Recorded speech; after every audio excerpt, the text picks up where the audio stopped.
Friend welcome back to a new blogs. কেমন আছো তোমরা সবাই? আশা করছি সবাই খুব ভালো আছো।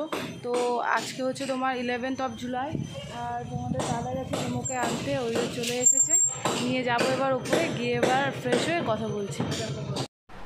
বাইক থেকে নেমে রিমো সবচেয়ে আগে কাজ হলো দোকানে যাওয়া, দোকানে গিয়ে ও ক্যান্ডি কিনবে। তো আজকে আমি ক্যান্ডি দিইনি, ওর পা ব্যথা করে মিষ্টি জাতীয় কিছু খেলে, এটা আমি লক্ষ্য করেছি জানো তো। তো ওই জন্য ওকে একটা চিপস কিনে দিলাম। আর দেখো আশেপাশে রাস্তাটা আমি দেখাচ্ছি, কত নতুন সব ফ্ল্যাট হচ্ছে, এটা একটা হচ্ছে, পাশে একটা হচ্ছে। তো এবার আমি ওপরে চলে যাব। আমার হাতে এক গাদা জিনিস, কিন্তু ও হাঁটবে না, ও উঠবে কোলে। আর এই কোলে কোলে নিয়ে চারতলায় ওঠা যে কী কষ্ট। ও চলো আমি উঠি উপরে, তারপর দেখাচ্ছি কী কী নিলাম। ওঠো, দেখো রিমো কী নিয়েছে, দেখো রিমোর ফেভারিট, স্কুল থেকে নেমেছি। এবার রিমোকে আমি ফ্রেশ করাবো, ফ্রেশ করিয়ে বোতলের পিসটা থাক। আমি এখনও চা খাইনি জানো তো, পুজো দিয়ে নিচে নেমে গেছি। এবার আমি চাও খাবো, তারপর আস্তে আস্তে সব একে একে করছি। না যাও দেখি,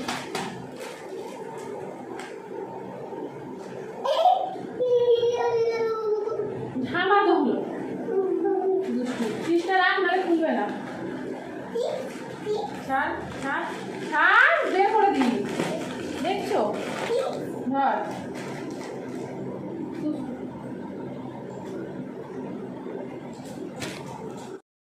তো দেখো আমি চা নিয়ে চলে এসেছি। আজকে অন্য রকমের একটা রুটি, মানে এই রুটিগুলোকে কি রুটি বলে আমি ঠিক জানি না, তবে এই রুটিগুলো আমার বেশি ভালো লাগে খেতে। পিসকাটা পাউরুটি থেকে কেন বলো তো, এই রুটির যে এই মুখের এখানে এই জিনিসটা রয়েছে না, এই জন্য আমার এটা বেশি টেস্টফুল লাগে। তো তোমাদের দাদা দেখে আজকে সকালে হঠাৎ করে এই পাউরুটিটা এনেছে, ওই পাউরুটিটা আমার রয়েছে, তো ওই পাউরুটিটা আজকে আর খাবো না। আজকে ভাবলাম ঠিক আছে চলো তাহলে এই পাউরুটিটাই খাবো। তো আজকে কলার খাবো না, আজকে পাউরুটি আর চাই শুধু খেয়ে নেবো। তো খেয়ে নিয়ে দেখো রিমো আবার এদিকে একটু নিয়ে বসে পড়েছে পাউরুটি, কারণ ও রুটি পাউরুটি এগুলো বেশি পছন্দ করে। তো আমরা খেয়ে নিয়ে আবার একটু পরে তোমাদের সাথে দেখা হচ্ছে। দেখো আমি রিমোকে স্নান করিয়ে দিয়েছি আর ওর ভাত নিয়ে বসে পড়েছি, ওকে খাওয়াবো। আর এরই মধ্যে দেখো ওর কিছু স্কুলের ইউনিফর্মটা আমি যেহেতু ডেলি কেচে দিই, তো ওটা কেচে ধুয়ে দিয়েছি। দেখো রিমোর খিদে পেয়ে গেছে, ও একাই খেতে বসে পড়েছে। ও বড় হয়ে গেছে, ওর আর মাম্মির দরকার নেই, তাই তো বলছে। হ্যাঁ ঠিক আছে চলো, ওকে আমি খাইয়ে দিই ফিরছি আবার। ইভিনিং ফ্রেন্ড, এখন বাজে হচ্ছে তোমার 5:45, আর আজকে আমি চা বিস্কুট খাবো না, আজকে একটু অন্য কিছু খাবো। দেখো আমি কি বানিয়েছি তোমাকে দেখাচ্ছি। তাহলে এই দেখো রিমো নিয়ে বসে পড়েছি। রিমো কি খাবে? কি খাবে? গম্মা? কি খাবে এটা? বলো কি, এটা চাইনি। তো আজকে আমি ভাবলাম যে না, সবসময় চলো চা বিস্কুট আমারও ইচ্ছে করে, কিন্তু কি করবো, ওই যে বলেছিলাম একার জন্য আর কোনো কিছু করতে ভালো লাগে না। তো আজকে আলটিমেট একটা চাউমিন কিনে এনেছিলাম আমি সকালে গিয়ে, তোমরা তো দেখেছো। তো ওই জন্য চাউমিনটা করলাম। তো মা ছেলে জমিয়ে খাবো আর কি চাউমিনটা। আর দেখো ওর পানি খাবে, ও জল বলে না পানি বলে। পানি দিচ্ছি, দাঁড়াও, বলো আমি পানি খেয়ে নিই। ঠিক আছে, ওকে জলটা খাইয়ে দিই, তারপর আবার সন্ধ্যে দিয়ে তোমাদের সাথে দেখা হচ্ছে। সন্ধ্যে দেওয়া হয়ে গেছে। আজকে আবার তোমরা ভেবো না যে আজকে মঙ্গলবার, আজকে সোমবারই। কিন্তু কি বলো তো, আমার ধূপ শেষ হয়ে গেছিলো, ওই জন্য আমি ধূপটা নিয়ে আসতে গেছিলাম সকালে, ভুলেই গেছি আনতে। তো ওই জন্য একটু ধুনো দিয়ে দিলাম, এখন আর নিচে নামতে ভালো লাগছে না। এদিকে দেখো রিমোকে, দেখেছো কল খুলে বসে আছে, দেখো কল বন্ধ করো। ঠিক আছে দাঁড়া, আমি এবার টিফিনটা নিয়ে এসে তোমাদের সাথে কথা বলছি। পুজো দেওয়া হয়ে গেছে আর আমি চাউমিন নিয়ে বসে পড়েছি। তো চাউমিনটা এখন খেয়ে নেবো, খেয়ে নিয়ে এরপরে কি রান্না করছি তোমাদের সাথে শেয়ার করছি। এখন বাজে হচ্ছে তোমার 10:30, আর আমি দেখো ছোলার ডাল করবো, তাই ছোলার ডাল সিদ্ধ করতে বসিয়ে দিয়েছি নুন আর হলুদ দিয়ে। আর এদিকে দেখো আমার আটাও মাখা হয়ে গেছে। তো আমি রুটি আর ছোলার ডাল, এই হচ্ছে আজকের মেনু। আর কি বলো তো, তোমাদের দাদা এখন নতুন 2 দিন ধরে র্যাপিডো করছে আর কি, মানে কাজ দোকান বন্ধ করে দোকান থেকে বেরিয়ে র্যাপিডো করছে। তো ওই জন্য আর কি ওর আসতে একটু রাত হচ্ছে, ওই জন্য ভাবলাম ঠিক আছে যখন ও আসছে অত রাত করে অত তাড়াতাড়ি রান্না করে দরকার নেই, একটু পরে রান্না করব। তো ওই জন্য আর কি আজকে রান্নাটা একটু দেরি করেই করা। আর রিমোকে কিছুক্ষণ আগে একটু দুধ খাইয়েছি আমি, ওই জন্য ওর পেটটাও ভরা। তো আমি বললাম ঠিক আছে তাহলে এবার করি, 10:30টার সময় করবো, তাহলে একটু গরম গরমও থাকবে। আর রিমোকে একেবারে রুটিটা খাইয়ে ঘুমটাও পাড়িয়ে দেবো, কারণ এখন এমন হয়ে গেছে না, মানে সকালবেলা তোমার দাদা বেরিয়ে যাচ্ছে আর রাতে একদম ঢুকছে, সেই কালকে 1টার সময় ফিরেছে, আজকে কখন ফিরবে জানি না। তো রিমোর সাথে দেখা বলতে সকালে স্কুলে দিয়ে যাচ্ছে বাড়িতে, এইটুকুনি ওর সাথে দেখা হচ্ছে। আর সারাদিন রিমোর সাথে একদমই ওর দেখা হচ্ছে না, কথা হচ্ছে না।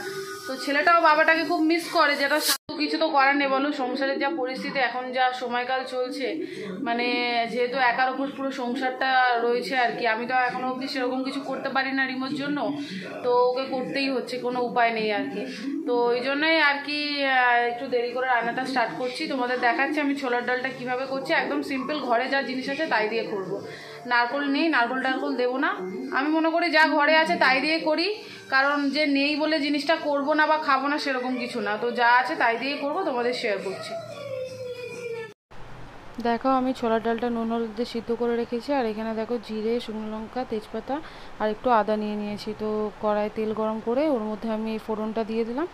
একটু ফোড়নটা ভালো করে আর কি নেড়ে চেড়ে কষিয়ে নেবো আর কি, যতক্ষণ একটু পোড়া ভাবটা আসছে। তারপরে দেখো জিরে গুঁড়ো, হলুদ আর একটু চিনি দিয়েছি। এটা সুগার ফ্রি চিনি, যেহেতু তোমার দাদার সুগার, তো আমি এটাই ইউজ করি। তো একটু জল দিয়ে মশলাটা ভালো করে কষিয়ে নেবো। আমার কাছে যা ছিল, নারকেল ছিল না, তো আমি একটু সিম্পলভাবেই এরকমভাবেই করলাম। তো দেখো মশলাটা কষে গেছে, কষে যাওয়ার পর দেখো ওর মধ্যে সিদ্ধ করা ডালটা দিয়ে দিয়েছি। তো এবার একটু জল অ্যাড করে কিছুক্ষণ হলেই আমার ছোলা ডাল রেডি। তো ওইদিকে হোক ডালটা, আর এদিকে দেখো আমি সবজি নিয়ে বসে পড়েছি, কিছু কালকের জন্য কেটে রাখবো। তোমরা তো জানো আমি আগের দিনে সব কেটে রেখে দিই, যাতে পরের দিন আমার করতে তাড়াতাড়ি হয়। দেখো একটু আলু, পেঁয়াজ, ছেলের জন্য একটু কিছু, আর একটু ভেন্ডি কেটে রেখেছি। তো আলটিমেট দেখো আমার ডাল রেডি। আমি একটু জল অ্যাড করেছিলাম, তোমাদের বলেছিলাম। আর আমি একটু পাতলা করি, কারণ এটা গরম যেহেতু, ঠান্ডা হলে একটু বসে যাবে। রান্না বান্না কমপ্লিট হয়ে গেছে, সবজি টবজি কেটে নিয়েছি। এবার যাব আমি ঘরটা ঝাড় দিতে, বিছানাটা ছেড়ে ঘরটা ঝাড় দিয়ে নেবো, নিয়ে আমি একটু ফ্রেশ হবো, তারপরে একটু রেস্ট। আবার তোমার দাদা কখন আসে তার অপেক্ষায় আর কি। তো আমি এই কাজগুলো করে নিই আবার পরে আসছি। কাজ করে মুছে রেখেছিলাম, আর এবার বুঝতে পারিনি এসে গেছে পাঁচ লিখতে পড়ে, ওই জন্য কান্না করছে। আচ্ছা ষাট ষাট ষাট ষাট ষাট ষাট বাবা ষাট। কী নেবে কী নেবে কি? ও বাবা ওটা ভু হয়, রেখে দাও। আরে বাবারি, আরে বাবা দুষ্টু দুষ্টু। আচ্ছা মুছে দিচ্ছি মুছে দিচ্ছি বাবা, মুছে দিচ্ছি। আচ্ছা ঠিক আছে ঠিক আছে, চলো চলো। তোমাদের দাদা এসছে কিছুক্ষণ জাস্ট হলো, ফ্রেশ হয়েছে, হয়ে দেখো আমরা খেতে বসে পড়েছি। আর আজকে বেশি রাত করেনি, ওর বলছে 2-3টে রাইড নাকি ক্যান্সেল হয়ে গেছিলো, তারপর ওখান থেকে নাকি ক্যান্সেল করে দিয়েছে, ওই জন্য বাড়ি চলে এসছে। তো আজকে ওই জন্য রিমো জেগে আছে, এখনও ঘুমায়নি। এবার খেয়ে দে, এবার আর কি ঘুমাবো। দেখো আমি একটু ডিম ভেজে নিয়েছিলাম, কারণ তোমাদের দাদা শুধু ছোলার ডাল দিয়ে খেতে চায় না, তো ওর জন্য ডিমটা ভেজেছি। আর একটু কালকের কাবলি ছোলাও আছে, তো এই দিয়ে আমরা আজকে ডিনারটা করে নেবো। আজকের মতো তাহলে ব্লগটা আমরা এখানে শেষ করছি। তোমরা সব ভালো থেকো, সাবধানে থেকো আর হ্যাপি থেকো। আর চ্যানেলটা প্লিজ সাবস্ক্রাইব করে দিও। Bye, take care, good night.